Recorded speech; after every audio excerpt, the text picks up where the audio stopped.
Bonjour tout le monde. De la paracha de Chaye Sarah.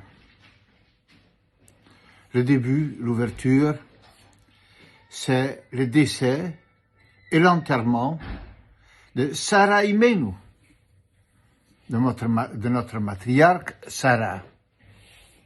Suite à la Akidat Yitzhak, après le sacrifice de Yitzhak, Avram Yalvin, va y avoir Avram Lispot le Sarah Velifkota. Et Avram se rend dans le lieu de Hebron, Lispot le Sarah Velifkota, pour prononcer des éloges funèbres, Lispot, Velifkota, et pour la pleurer. Il fait ça, Befumbi, en présence de toute la population locale. Ce qui a levé, c'est l'ordre. Lispod velifkota.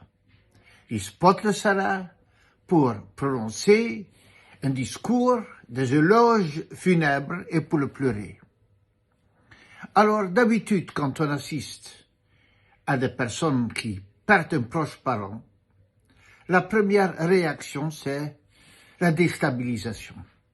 On pleure, on est perdu. On ne sait plus comment réagir. Et on est complètement désemparé. Et ça va prendre.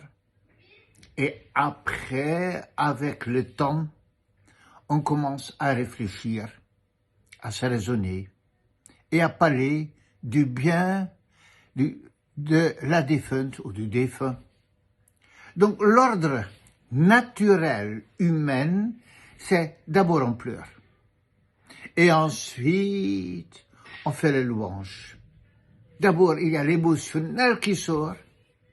Et ensuite, la partie, appelons ça la partie réfléchie, le bilan, la conclusion. Tandis qu'ici, chez Avram, on nous raconte le contraire. Lispot, d'abord, il a pleuré. Pardon, d'abord, il a parlé discours funèbre. Et ensuite, il a pleuré. Comment est-ce que nous devons comprendre cela?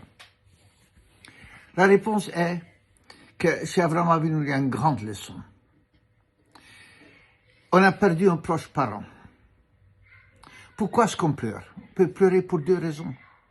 Parce que émotionnellement, on est déstabilisé. Et donc, spontanément, on pleure. On peut aussi pleurer pour la perte de tout le bien que la personne incarnait, et qu'on n'est plus là, et que maintenant on est en manque, et qu'on doit donc soi-même commencer à prendre conscience où est-ce qu'on est de manque, et où est-ce qu'on doit se prendre en main. Avram Avinu, il ne veut pas juste pleurer parce qu'il est un malheureux. D'abord, il spot le Sarah. Il va raconter tout le bien que Sarah elle incarnait.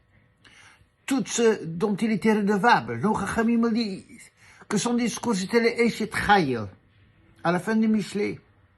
22 versets de l'alphabet, et de chacun qu'il exprime une louange de fond. Et quand Avram Avinu, il s'entend dire lui-même tout ce que Sarah incarnait. D'abord, il doit se rappeler de ça. Après, il pleure. Parce que c'est seulement après qu'on est conscient de ce qu'on a perdu. Qu'est-ce qu'on cherche dans l'autre? Simplement une compagne humaine. Et ce qui est humain, d'accord? Et c'est émotionnel. Ou est-ce qu'on cherche tout le bien édifiant, tout ce qu'on est devenu à travers l'autre? Et Avram Avinu nous dit, aujourd'hui je dois faire le bilan de tout ce que je suis devenu à travers Sarah. Et quand il fait le bilan, c'est après qu'il en pleure encore beaucoup plus profondément, beaucoup plus consciente de tout ce que on doit se prendre en main. Très chers amis, on est dans une période où chacun il doit se prendre en main.